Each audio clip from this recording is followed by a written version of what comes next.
चलिए आज आपको बगदाद के नज़दीक एक पुराने गांव की गलियों में ले चलते हैं। यहाँ एक ऐसी कहानी ने जन्म लिया जो हमें सोचने पर मजबूर कर देती है कि हमारा किरदार और हमारी तकदीर आखिर कैसे एक दूसरे से जुड़े हैं। ये एक ऐसी दास्तान है जो हर दौर में, हर जमाने में उतनी ही सच्ची लगती है। तो इस कहानी के दिल में हैं दो भाई, साद और यूनुस। और यकीन मानिए, दोनों की दुनिया में जमीन आसमान का फर्क था। देखिए फर्क कितना साफ है। एक तरफ साद, जिसका घर भले ही मामूली था पर दिल बहुत बड़ा था। उसकी असली दौलत थी सब्र और उसका ईमान। और दूसरी तरफ उसका छोटा भाई यूनुस। आलीशान हवेली तो थी पर दिल उतना ही छोटा, दौलत और घमंड से भरा हुआ। एक ने, कह सकते हैं, रूह की अमीरी को चुना तो दूसरे ने सिर्फ मालो दौलत को। और साद की पूरी जिंदगी का फलसफा, उसकी सोच, वो इस एक बात में साफ झलकती है जो वो अपनी बेटी मरियम से कहता था। बेटी, रिस्क का मालिक तो अल्लाह है। हमारी मेहनत अगर उसे पसंद आ गई तो बरकत अपने आप आ जाएगी। देखिए कितना गहरा यकीन है कि हर चीज एक बड़ी योजना का हिस्सा है। लेकिन कहानी में हमेशा एक मोड़ आता है ना? और यहाँ से तकदीर का पहिया कुछ ऐसा घूमता है कि इस परिवार के विश्वास की, उनके ईमान की सबसे बड़ी परीक्षा शुरू हो जाती है। अब आगे जो होने वाला है उसे समझने के लिए एक लफ्ज़ को समझना बहुत ज़रूरी है, और वो लफ्ज़ है सब्र। देखिए, सब्र का मतलब सिर्फ इंतज़ार करना नहीं होता, ये उससे कहीं ज़्यादा है। ये मुश्किल में बिना कोई शिकायत किए टिके रहने की एक रूहानी ताकत है। और फिर मुसीबत पहाड़ बनकर टूट पड़ती है। एक दिन की कड़ी मेहनत के बाद साद को तेज़ बुखार आता है। दवा के लिए पैसे तो थे नहीं, तो हालत बिगड़ती ही चली गई। अपने आखिरी पलों में भी वो अपनी बेटी से बस यही कहता रहा कि अल्लाह पर अपना यकीन बनाए रखना। और फिर वो अपनी पत्नी ज़ैनब और बेटी मरियम को अकेला छोड़कर इस दुनिया से चला गया। अब जरा ज़ैनब की हालत सोचिए, बेसहारा अपनी बेटी के साथ वो आखिरी उम्मीद लेकर अपने देवर यूनुस के पास जाती है, और जवाब क्या मिलता है? मैं तुम्हारा बोझ क्यों उठाऊं, अपने मायके चली जाओ या फिर काम धंधा करके गुजारा करो। इस एक बेरहम जवाब ने उसे बिल्कुल बिल्कुल अकेला और बेसहारा कर दिया। और ठीक उसी पल, जब लगता है कि अब सारे रास्ते बंद हो चुके हैं, कोई उम्मीद बाकी नहीं है, किस्मत एक नया दरवाज़ा खोलती है। लेकिन ये दरवाज़ा एक और भी बड़ी और भी मुश्किल आजमाइश की तरफ खुलता है। ज़ैनब अपनी बेटी का पेट पालने के लिए पास के खंडहर में लकड़ियां बीनने जाती है, और वहीं अचानक एक पुरानी दीवार गिरती है और उसके पीछे से एक भारी ताला लगा हुआ संदूक निकलता है। ये क्या था? भूख मिटाने का जरिया या उसके किरदार का एक और इम्तिहान?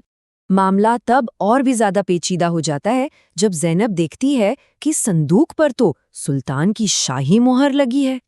इसका मतलब ये उसका नहीं है, ये एक अमानत है, एक ऐसी चीज जो किसी के भरोसे पर रखी गई हो, और उसे उसके असली मालिक तक पहुंचाना एक फर्ज है, एक पवित्र जिम्मेदारी। और यहाँ फिर से दोनों भाइयों की सोच का फर्क सामने आता है, इस बार ज़ैनब और यूनुस के जरिए। ज़ैनब साफ कहती है, ये हमारा नहीं है, ये तो अल्लाह की तरफ से हमारी आजमाइश है, हराम की रोटी में बरकत नहीं होती। दूसरी तरफ यूनुस, वो कहता है, अरे खुदा ने तुम्हारी किस्मत बदल दी, बेच डालो इसे, किससे पता चलेगा, इतनी ईमानदारी किस काम की। एक के लिए ये ईमानदारी की परीक्षा थी तो दूसरे के लिए बस एक लॉटरी। तो ज़ैनब गांव के इमाम से सलाह लेती है और फैसला करती है कि वो इस अमानत को हुकूमत तक पहुंचाएगी। लेकिन कहानी यहाँ ख़त्म नहीं होती।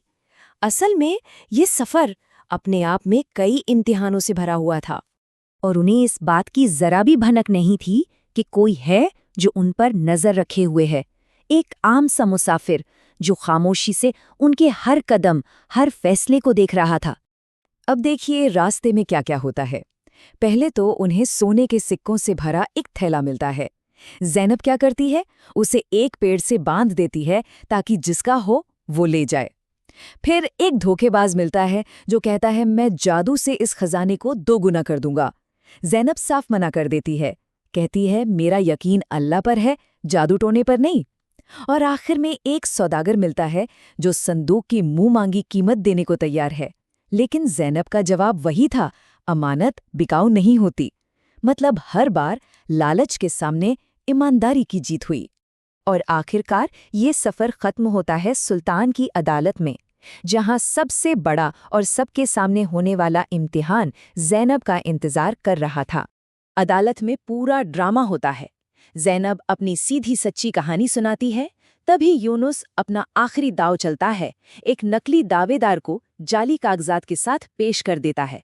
लेकिन काजी की नजरें पारखी थीं, वो समझ जाते हैं कि स्याही तो अभी ताज़ा है, ये धोखा है। और फिर जब 8 साल की मरियम से पूछा जाता है तो वो अपनी मासूमियत में अपनी माँ की सिखाई ईमानदारी की बातें दोहरा देती है। एक बच्ची की सच्चाई यूनुस के बड़े से बड़े झूठ पर भारी पड़ जाती है। और ठीक इसी पल जब सच और झूठ का फैसला हो रहा होता है, वो रहस्यमयी मुसाफिर जो अब तक खामोश था आगे बढ़ता है और अपनी असली पहचान जाहिर करता है। और वो कोई और नहीं बल्कि खुद सुल्तान कमालुद्दीन थे। वो कहते हैं, मैंने ईमानदारी के सिर्फ किस्से सुने के, आज अपनी आंखों से देख भी लिया। तुमने इस अमानत को ना छुपाया, ना लालच में आकर बेचा।